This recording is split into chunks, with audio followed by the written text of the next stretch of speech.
코로나19를 지나면서 문득 제 마음속에 그 12제자들이 생각이 났습니다.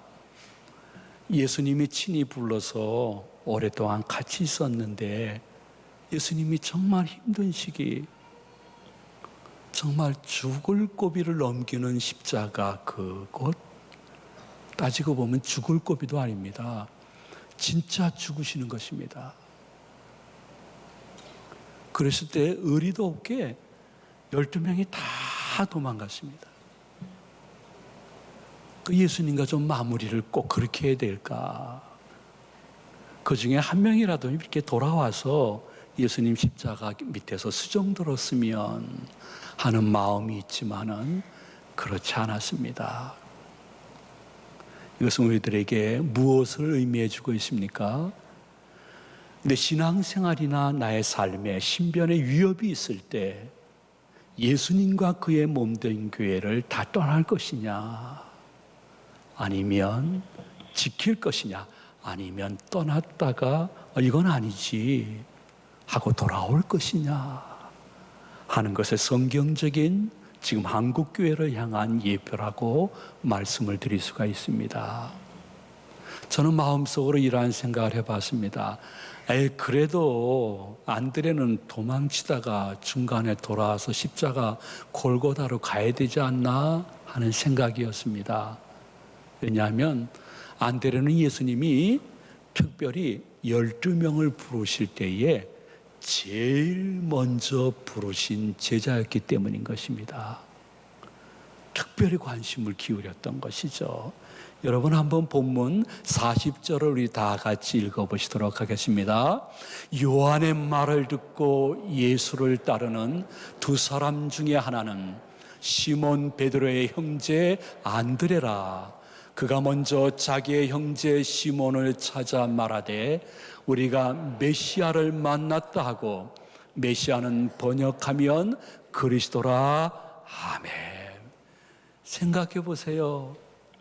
하나님의 아들이여 메시아, 구주 예수님께서 인간들 중에 제일 먼저 제자로 부르신 사람이 안드레, 명예스러운 것이죠.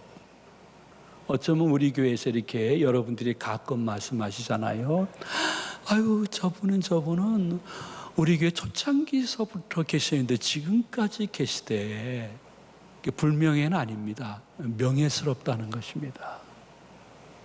아유, 저 가족은 우리 교회가 초창기 때 너무 힘들 때 가족 전체가 다 주님을 위하여 몸된 교회를 위해서 기쁨으로 희생했는데 그들의 자손들이래. 먼저 시작하고 쓰임 받았다는 것은 명예라고 말할 수가 있습니다. 안드레가 그러한 입장이었습니다. 또한 안드레는요, 예수님을 첫 번째 배웠을 때 예수님이 누군지 모르는 제자가 아니었습니다. 이유는 예수님을 만나기 전에 이미 세례 요한의 제자 중에 한 명이었기 때문인 것입니다. 세례 요한은 예수님이 오실 것입니다. 초림하실 것입니다. 우리 대망합시다. 그리고 그분을 영접하시다 이야기했던 광야에서 외치는 소리였는데, 세례 요한의 제자였다는 것은 예수님이 제자로 부르실 때에 이미 예수님에 대한 신지식, 그것이 정확하고 풍부했다는 것입니다. 그래서 예수님을 배우면서 안드레는 이렇게 주위 사람들에게 이야기했습니다. 우리 한번 다 같이 따라해 주시면 좋겠습니다. 우리가 메시아를 만났다. 우리가 이 메시아를 만났다. 저분이시다. 여러분, 메시아라는 뜻은요, 헬라어로 얘기하면 그리스도인 것입니다. 자, 그리스도, 이 말은 무슨 뜻이냐 하면 특별히 세워서 기름을 부었다는 것입니다. 구약 성경에는 수많은 직분 중에 여러분 잘 아시죠? 어떠한 직분은 기름을 부어서 선별되이 세웠습니다. 그 직분이 제사장, 그리고 왕, 그리고 선지자였습니다. 그리고 예수 그리스도가 메시아, 즉 그리스도 기름 부은 분이라는 뜻은 무슨 뜻이냐면 안드레는 예수님이 인류의 제사장인 것을 너무나 잘 알았다는 것입니다. 인류가 수많은 죄를 짓고 우리와 내가 정말 많은 죄를 지어서 그 죄로 인하여 영벌과 지옥 고통에 처하는 것을 명쾌하기 위해서 구약의 제사장 같은 예수 그리스도께서 오셔서 십자가에서 우리의 모든 죄를 다 사하시고 대신 죽임을 당하심으로 말미암아 우리가 죄 용서함 받고 하나님을 아버지라 부르며 하나님의 자녀답게 살 수 있는 길을 열어주신 대제사장 예수 그리스도께서 오셨다. 동시에 기름 부음은 왕에게 기름을 부었습니다. 특별한 것이죠. 왕은 무엇을 의미합니까? 예수 그리스도께서는 만왕의 왕, 만주의 주님이라는 것입니다. 예수님은 전 세계 모든 나라, 언어, 피부를 초월해서 인생들을 심판하실 수도 있고 축복하실 수도 있는 분이 누구냐? 만왕의 왕, 만주의 주 예수 그리스도일 것입니다. 그러므로 예수 그리스도는 대한민국을 통치하고 있는 사람들과 동시에 우리 모두와 동시에 나 한 사람 한 사람에게 심판하실 수도 있고 덮어주고 용서하고 축복해 줄 수도 있는 우리의 만왕의 왕 만주의 주 예수 그리스도가 이 땅에 오십니다. 안드레는 이미 예수님에 대한 신지식이 다른 11제자와 달리 선지식으로 있었던 사람이었습니다.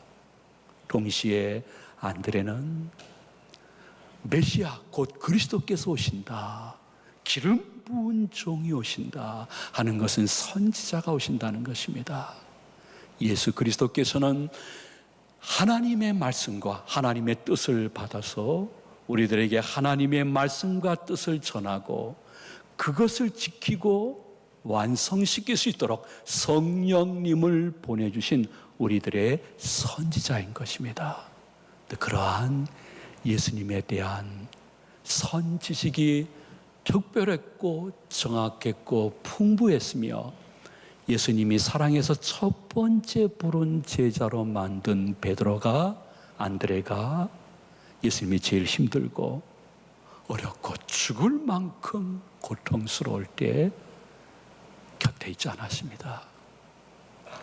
도망갔습니다. 멀리 바닷가에 숨었습니다. 중간에 나 이러면 안 되지 하면서 돌아오지 않았습니다. 모든 성도님들이 이 말씀을 받아야 될 것이나 마치 안드레처럼 다른 분들보다 더 오래 예수님 믿었던 분들, 다른 가정들보다 우리 가정은 3대째, 4대째, 5대째 믿는 가정이야 하시는 분들, 나 모태신앙이야 하시는 분들 기억하십시오. 그러한 분들 안드레입니다.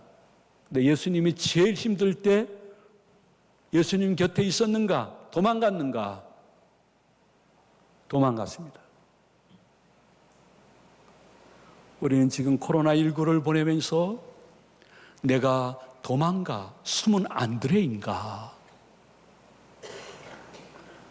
아니면 목숨을 걸고 예수님의 십자가 밑에서 예수님을 수종드는 사람인가? 나는 이제 그래도 이거 아닌 것 같아 하고 예수님 곁으로 다시 중간에 돌아와야 될 순간이 임하지 않았을까? 한 번쯤은 자신을 자신 밖에서 볼 수 있는 것이 성도의 정체성이라고 생각합니다. 지금 우리 한국 교인들은 신변의 위협을 받을 정도로 굉장히 아픔을 당하고 있습니다. 그래서 우리 한국교회 교인들은 작년과 달리 올해 마음속에 무슨 생각이 드는 거 아니? 잠시 예수님 곁을 떠날까? 교회 생활을 좀 중단해서 숨을까? 너무 분위기가 안 좋은데 하는 갈등 속에 들어가기 시작을 했습니다. 물론 저의 견해와 다를 분들이 여기에 많이 계시겠지만 한 가지 기억하십시오. 이러한 흐름이 지나가면서 잠깐 안드레처럼 도망갈까? 교회 다니는 게 좀 창피한데 숨을까? 하는 마음이 들 수 있을 것입니다. 여러분들 마음속에 우리의 최종적인 목표는 하나님 나라 백보자 앞에 서는 것인데, 육신이 죽으면 흙으로 돌아가서 재가 돼서 뿌려질 것인데, 혹은 담겨질 것인데, 영혼은 절대로 어떠한 사람이 죽이지 못하고 어떠한 영이 우리 영을 죽일 수가 없습니다. 영혼은 영원토록 생존하는 것인데, 그 영혼이 하나님 백보자 앞에 갔을 때 너 그때 안드레처럼 도망갔냐? 왜 숨었냐? 너 너무 오래 숨었대. 중간에 돌아왔으면 더 좋았을 것인데. 원래 기독교는 백합꽃이 아니라 잡초인데, 교회는 잡초처럼 어려운 환경 속에서 믿음 지키면서 끝까지 하나님 나라 대망하며 견뎠던 사람들의 모임이었는데, 너는 어땠는가? 너 안드레였냐? 아니었냐? 주님이 언젠가 말씀할 수 있다는 사실을 기억하시면서 여러분들이 어려울수록 더욱더 하나님 중심, 교회 중심, 성경 중심으로 내 믿음을 잘 가꾸어 나갈 수 있는 영권, 권능이 계시기를 주님의 이름으로 축원해 드립니다. 동시에 안드레는 성품이 굉장히 좋은 성품이라 인간관계가 좋았습니다. 그래서 안드레가 예수님께 이렇게 가보자 하면 거부하는 사람이 거의 없었던 것입니다. 원래 전도는 자기 집안 식구 하는 게 되게 힘듭니다. 특별히 형제 혹은 자매를 전도하는 것은 보통 그가 성품이 좋아가지고 거의 불가능한 일입니다. 근데 안드레는 자기 형님 베드로에게 우리 예수님 만나러 가자고, 나 예수님을 소개해 줄게 했을 때 평소 동생 안드레의 삶을 보면서 네 말이라면 나도 한번 가볼게 하고 나오는 장면이 본문 41절에 기록되어 있습니다. 우리 한번 다 같이 봉독하도록 합니다. 그가 먼저 자기의 형제 시몬을 찾아 말하되 우리가 메시아를 만났다 하고, 메시아는 번역하면 그리스도라. 데리고 예수께로 오니 예수께서 보시고 이르시되 내가 요한의 아들 시몬이니 장차 게바라 하리라 하시니라. 게바는 번역하면 베드로라. 아멘. 안드레의 삶과 그의 성품은 굉장히 유하면서도 신앙적으로 올고다. 형님도 베드로도 거부감 없이 예수님께로 왔습니다. 너무 좋은 사람이었죠, 안드레가. 심지어 여러분, 안드레는 그 11제자보다 예수님에 대해서 선지식이 너무 정확하고 풍부했던 사람이었고, 베드로까지 전도한 사람이지만은 그는 제자의 삶을 살면서 수석 자리에 앉는 것을 별로 원치 않았습니다. 일평생 그는 차석 자리에 앉는 것을 좋아했습니다. 우리가 신앙인으로서 가져야 될 덕목 중에 굉장히 중요한 덕목인 것입니다. 그것이 여러분의 가정사와 여러분의 교회사와 여러분의 사회생활에 권능이 되어지고 능력이 되어지는 것을 경험할 수 있는 복스러운 성도님들 되시기를 축원해 드립니다. 어쨌든 제가 말씀을 올리는 것은 이러한, 어떻게 보면 다른 사람보다 예수님을 먼저 알았던 성도님들, 예수님을 먼저 메시아로 인정하면서 혹은 주일학교, 중학교, 고등부, 청년부 때부터 예수님을 따랐던 안드레 같은 여러분, 우리 가정은 다른 가족과 달리 온 가족이 몸된 교회에서 봉사하고 섬기는 일에 다 열매 있는 사역을 감당한다고 얘기하는 여러분, 기억하십시오. 안드레 같은 여러분. 그런데 예수님이 제일 힘들고 어렵고 고난당하고 죽음의 고비를 넘길 때 안드레가 예수님 곁에 있었는가? 아닌가? 마가복음 14장 51절에서 여러분이 친히 확인해 보시기를 바랍니다. 우리 다 같이 봉독합니다. 한 청년이 벗은 몸에 배 혼이불을 두르고 예수를 따라가다가 무리에게 잡힘에 배 혼이불을 버리고 벗은 몸으로 도망하니라. 아멘. 사람들은 벗은 몸으로 도망하는 이 모습을 보면서 얼마나 참 보기 안 좋다. 저들이 진짜 예수의 제자. 야, 내가 스승이라도 마음 상하겠다.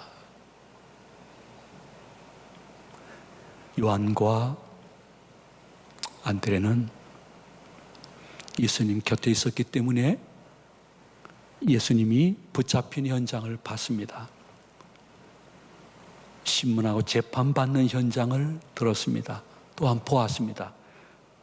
그 당시에 유대인은 절대로 하지 못할 십자가형, 이방인이나 죄인들이나 당하는 최악의 교수형, 십자가형에 처하는 예수를 봤습니다.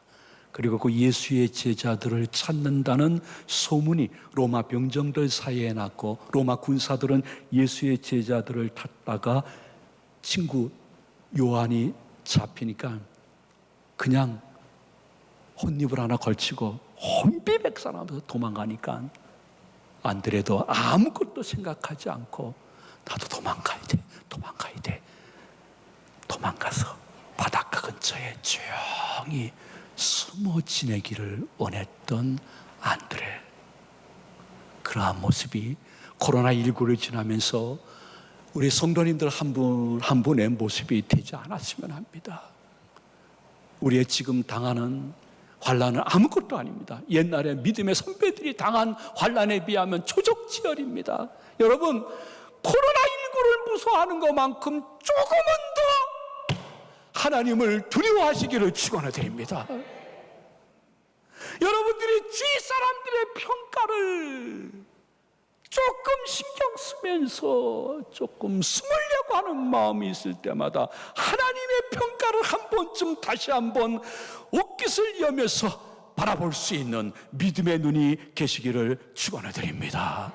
그러나 우리 한 가지 기억해야 될 것은, 그럼에도 불구하고 안드레가 멋진 친구요 참 귀한 신앙인 까닭은 그렇게 신변의 위협을 받으며 예수님 곁을 떠나서 배반했던 일, 판단을 잘못해가지고 실패했던 일이 안드레에게는 일평생 그거 한 번뿐이었다는 것입니다. 흔한 말입니다. 그러나 귀한 말입니다. 실패는 성공의 어머니가 된 것입니다. 그의 마음속에 베드로는 닭이 울 때마다 배반했던 예수님을 생각하며 자신을 복종시키기 위하여 회개기도 드렸던 것처럼, 안드레는 일평생 신앙생활 하면서 내가 예수님이 제일 힘들 때 예수님 곁을 떠난 것을 자책 회개하면서 다시는 이러한 배반, 다시는 이러한 판단 실수, 실패하지 아니하리라 하면서 일평생 안드레의 모든 사적을 뒤져보면 다시 예수 그리스도와 그의 몸된 교회를 떠났다는 근거가 단 한 개도 없음을 여러분에게 말씀드릴 수가 있습니다. 그럼 우리도 마찬가지입니다. 저는 모든 여러분들의 환경을 이해하면서도 이렇게 말씀드리고 싶습니다. 사랑하는 제 가정 여러분, 그리고 이것을 TV로 시청하시는 많은 시청자 여러분, 안드레는 한 번뿐이었습니다. 우리도 한 번으로 족하고 이제는 중간쯤 숨어로 지내기 위해서 도망가던 길을 돌이켜 예수님과 그의 몸된 교회로 돌아올 때가 됐습니다. 하나님 존전에서 무엇을 더 드려야 될 것인가를 깊게 묵상해야 됩니다. 물론 우리는 인간인지라 아이고 하나님 보면서 교회 생활 계속해야 돼요, 이 고비도 넘어가요, 이렇게 말하지만은 나 톡 까놓고 얘기하지만은요, 교회 생활하면서 뭐 하나님 의식하지 않으면서 교회 생활 하지 않는 사람 어디 있겠습니까? 다 그렇게 하죠. 그러면 그 말이 너무 사람들 때문에 고통을 당한 사람에게는 위로가 되지 않아요. 아유 하나님 보고 교회 생활하세요. 아니 눈에 보이는 게 사람인데 어떻게 해요? 그 여러분들이 난 그 사람, 그 가족, 난 그것 때문에 다시는 내 교회 안 다닌다고, 나 불교를 믿으면, 천주교를 믿으면 성당을 가면 갈까, 나 천도교를 믿으면 믿을까, 다시는 내가 교회 생활 안 한다고 여러분들이 이렇게 말하면서 예수 그리스도와 몸된 교회를 떠날 수도 있어요. 왜? 사람에게 받은 상처는 너무 오래 가기 때문이에요. 근데 안드레는 한 번으로 쫓겼습니다. 그 다음에는 예수님을 배반하지 않고 그의 몸된 교회와 복음을 위하여 일평생 헌신했습니다. 왜? 마음속에 내가 도망가고 숨었던 것은 성령의 뜻이 아니다, 악한 영의 꾀임에 나 넘어간 것이다. 공중 권세 잡은 악한 영들이 두루 다니면서 삼킬 자를 찾고 있는데 내가 믿음 위에 경고히 쓰지 못하고 전에 예수님 믿었던 사람들이 이거보다 더 큰 고통을 당했는데도 주님 곁을 떠나지 않았는데 내가 졌어. 내가 떠나고 숨었던 것은 성령의 역사가 아니라 악한 영의 역사야. 내가 한 번이면 좋게, 두 번은 내가 안 넘어가. 난 주님 곁으로 갈 거야, 복음 곁으로 갈 거야. 이유는 베드로전서 5장 8절 말씀에 보면 성령이 있으면 악령이 있다고 말씀하고 있습니다. 그 악령의 역사를 이렇게 기록했습니다. 우리 다 같이 봉독하도록 합니다. 근신하라, 깨어라. 너희 대적 마귀가 우는 사자같이 돌아다니며 삼킬 자를 찾나니 너희는 믿음을 굳건하게 하여 그를 대적하라.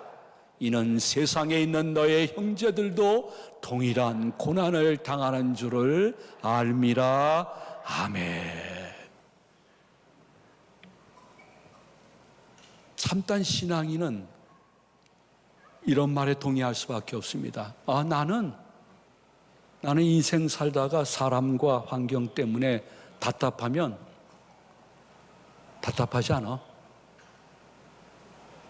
말이 잘 이해가 안 되겠지만은 난 지금 너무 답답해. 난 답답하지 않아. 무슨 말입니까? 여러분이 택자, 하나님의 자녀이거든. 죽을 때까지 이거 하나는 기억하세요. 여러분이 하나님의 자녀면요, 예수님과 그의 몸된 교회를 떠나게 되어지면 답답한 일이 많이 생깁니다. 굉장히 일순간은 자유롭지만은 답답하고 두려운 일들이 많이 생기게 될 것이에요. 혹은 그러한 느낌이 있을 거예요. 그렇게 뭐지 마음이 답답할 때 중간에서라도 예수님께 돌아와 예수님과 그의 몸된 교회에 거하며 그분의 일을 다시 고난 속에 시작하게 되면 나도 모르는 순간에 내 영육에 있던 답답함이 물러가고 김 빠진 콜라 같던 내 삶이 팡팡팡팡 생동감 있는 김이 튀어나오는, 탄산수가 튀어나오는 콜라 같은 삶으로 바뀔 수 있기 때문에 떠나면 답답하고 돌아오면 통쾌해지는 것이 하나님의 자녀, 신앙의 인생 공식인 줄로 믿으시기를 바랍니다. 그러므로 나는 답답하지 않을 수 있다. 내가 주님께 다시 돌아가고 그분 곁으로 가고 그분께 예배드리고 그분을 위하여 찬양을 올리며 기도할 때에 답답함은 물러가고 시원함이 다가오는 것이 하나님의 자녀의 삶의 독특한 공식인 줄로 믿으시기를 바랍니다. 이 말은 다른 말로 표현하면 나는 실패하면 실패하지 않을 수 있다 하는 말과 똑같은 것입니다. 기독교인은 예수님과 몸된 교회를 떠나게 되면 실패하게 됩니다. 근데 그때 난 중간에로 돌아와야 되겠어. 이게 원래 내가 살아가는 길이 아니야. 나 주님께 몸된 교회로 돌아갈 거야 하면 그때부터는 실패가 아니라는 것입니다. 예수님이 말씀하십니다. 모이기를 피하는 어떤 사람들의 습관과 같이 하지 말고 그날이 다가올수록 더욱 그리하라고 말씀하고 있습니다. 여러분들이 혹시 실패했으면 실패하지 않을 수 있습니다. 주님 곁으로 돌아오십시오. 몸된 교회 곁으로 돌아오십시오.